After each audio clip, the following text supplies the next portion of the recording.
Hello बच्चों, let's see this question. The question says G is the center of the triangle ABC, perpendiculars from vertices ABC meet the sides BC, CA, AB at DEF respectively.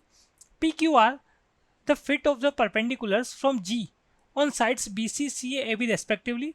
LMN are the midpoints of the sides BC, CA, AB respectively.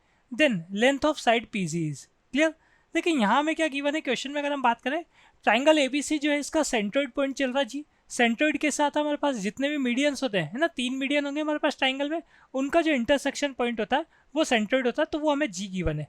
अब इसके साथ देखें हम क्या कर रहे हैं, यहाँ पे perpendiculars from vertices A B C meet the sides B C C A A B at D E. अगर हम ए बी सी जो हमारे पास वर्टिसेस चल रहे हैं उनसे उनके अपोजिट साइड्स पे अगर परपेंडिकुलर ड्रॉ करेंगे तो वो जो हमारे पास वहाँ पे पॉइंट आएंगे है ना, जो फुट ऑफ परपेंडिकुलर होंगे वो कैसे हैं, डी ई एफ है. क्लियर. इसके आगे देखें पी क्यू आर आपके पास क्या है, जो सेंट्रोइड जी चल रहा है उस सेंट्रोइड जी से अगर आप साइड्स बी सी सी ए और ए बी पे परपेंडिकुलर ड्रॉ करोगे तो पी क्यू आर ये आपके पास फुट ऑफ परपेंडिकुलर होंगे. और लास्ट में अगर हम बात करें तो बी सी सी और ए बी के मिड पॉइंट्स आपको गिवन है एलिमेंट. हमें क्या फाइंड करना है, हमें फाइंड करना है यहाँ पर पी जी. तो देखो इनमें से इन पॉइंट्स में से हम केवल उन्हीं पॉइंट्स पे बात करेंगे जिससे हमारे पास लेंथ पी जी आ जाए. और मेन चीज़ देखें, अगर मैं बात करूँ यहाँ किसी भी ट्राइंगल के लिए चलती तो सिंपल हम क्या कर सकते हैं यहाँ पर इक्विलेटरल ट्राइंगल के लिए सॉल्व कर सकते हैं और फिर ऑप्शन से यहाँ पर करेक्ट देख लेंगे कि कौन सा ऑप्शन यहाँ पर करेक्ट होगा. क्लियर. तो देखो अगर मैं यहाँ इक्विलेटरल ट्राइंगल लूँ तो हमारे पास क्या होगा, तीनों साइड्स इक्वल होगी पहली बात. ठीक है, ये मेरे पास इक्विलेटरल ट्राइंगल हो गया एबीसी.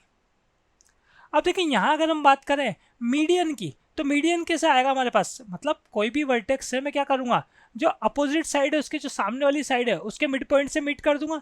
तो और वो मिड पॉइंट जो है मतलब हमारे पास जो मीडियन होगा वो साइड पे भी क्या होगा, परपेंडिकुलर भी होगा. देखो इस तरीके से, जैसे ये अगर हम बात करें ए से मैं परपेंडिकुलर ड्रॉ करूँ बी सी पर, तो ये जो पॉइंट यहाँ पर हमारे पास आएगा ये मिड पॉइंट भी होगा. ठीक है. और साथ में हम बात करें जो मीडियंस हो गए इनके इंटरसेक्शन से हमारे पास क्या आएगा, मीडियंस के इंटरसेक्शन से हमारे पास आएगा यहाँ पर सेंट्रोइड जी. क्लियर. तो मैं यहाँ सभी से परपेंडिकुलर ड्रॉ कर रहा हूँ, ए से परपेंडिकुलर ड्रॉ कर दिया, बी से भी ए सी पर परपेंडिकुलर ड्रॉ कर दिया, और ए से हम क्या करेंगे सी से भी ए बी पर परपेंडिकुलर यहाँ पर ड्रॉ कर देंगे. क्लियर. कुछ ऐसा आएगा हमारे पास. तो ये सब परपेंडिकुलर सी है. अब ये जो पॉइंट आ रहा है इंटरसेक्शन पॉइंट, ये क्या है हमारे पास, जी हो गया यहाँ पर, सेंट्रोइड है. अब देखें यहाँ अगर हम बात करें जो हमारे लिए यूजफुल है, देखो एक तो आपको जो लेंथ फाइंड करनी पी जी. ठीक है, तो पी और जी, तो जी पॉइंट हमने देख लिया, पी पॉइंट क्या है आप क्वेश्चन में देखेंगे आपको बोला गया है पी पॉइंट जो है जी से जो बी सी पे आपने परपेंडिकुलर ड्रॉ किया उसका फुट है. तो इसका मतलब ये जो पॉइंट यहाँ आपके पास चल रहा है ये कैसा चल रहा है, पी चल रहा है. ठीक है. इससे पहले अगर आप देखेंगे डी ई एफ जो आपको बताए गए थे वो क्या थे, ये आपके पास डी पॉइंट भी यही है, जो पी पॉइंट है वही डी पॉइंट है और वही एल पॉइंट भी है आपके पास. देख लें आप, आपको लास्ट में बोला गया एल क्या है, बी सी का मिड पॉइंट है. ठीक है. तो इसका मतलब पी डी और एल ये क्या कर रहे हैं, कोइंसाइड कर रहे हैं. क्लियर. अब देखें हमें क्या फाइंड करना, हमें तो ये पी जी फाइंड करना ना. तो हमारे पास जो सेंट्रोइड होता है वो सेंट्रोइड ये जो मीडियन चल रहा है इसको 2:1 में क्या करता है, इंटरनली डिवाइड करता है, जानते हैं भी रिजल्ट. ठीक है.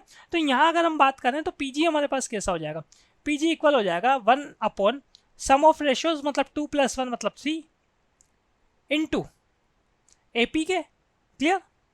ऐसा हो जाएगा. अब इसको मैं इक्वेशन नंबर 1 दे देता हूँ. अब देखें अगर मैं बात करूँ यहाँ पर एरिया ऑफ ट्राइंगल की, तो एरिया ऑफ ट्राइंगल एबीसी हम देखने वाले हैं. ये एरिया ऑफ ट्राइंगल का हमने सिंबल यहाँ डिनोट कर दिया. ठीक है. ये एबीसी जो हमारे पास ट्राइंगल है उसका एरिया कितना होगा, 1/2 बेस इंटू हाइट. तो बेस हमारे पास कितना है, बीसी. तो बीसी जो हमारे पास है इसको मैं किससे डिनोट कर सकता हूँ, स्मॉल ए से. बीसी जो होगा हमारे पास इसको स्मॉल ए से डिनोट करेंगे, ए बी को स्मॉल सी से डिनोट करते हैं हम यहाँ पर. ऑप्शन में आप देख सकते हैं आपके पास स्मॉल बी स्मॉल सी आपको देखने को मिल रहा है. ठीक है. और ए सी को हम किससे डिनोट करेंगे, स्मॉल बी से डिनोट करेंगे. ठीक है. ऐसा ही किया करते हैं हम. तो हमारे पास एरिया ऑफ ट्राइंगल जो है ये फॉर्मूला हो जाएगा 1/2, बेस हो जाएगा हमारे पास यहाँ पर ए. ठीक है. और यहाँ अगर मैं बात करूँ इसकी हाइट की तो हाइट हो जाएगी हमारे पास यहाँ पर ए पी. क्लियर. तो ए पी की वैल्यू क्या आ रही है, यहाँ से ए पी की वैल्यू आ रही है हमारे पास 2 into area of triangle upon A. ठीक है. इस वैल्यू को हम क्या कर सकते हैं, इक्वेशन नंबर 1 में पुट कर सकते हैं. क्लियर. तो ये हमारे पास हो जाएगा यहाँ पर, ये देखा हमने from equation 1 P G equal to 1/3 A P. A P हमारे पास है 2 area of triangle A B C into A. ठीक है. मतलब 2/3 A area of triangle A B C.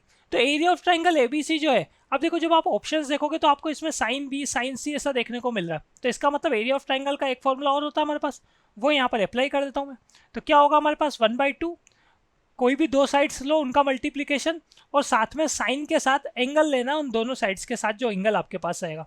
तो यहाँ मैंने लिया 1/2, साइड ली एक तो मैंने ए, एक साइड ली मैंने यहाँ सी। ए और सी जो साइड हमारे पास चल रही है इसके बीच में कौन सा एंगल चल रहा है, देख लें आप, एंगल बी चल रहा है आपके पास, तो साइन बी ये हमारे पास हो जाएगा। अब यहाँ देख लें आप, आपके पास 2 से 2 कैंसिल हो जाएगा, एक ए से एक कैंसिल हो जाएगा, तो 1/3 सी इंटू साइन बी ऐसा आएगा। Clear? So final answer is option number D. Hope you understood it well. Best of luck.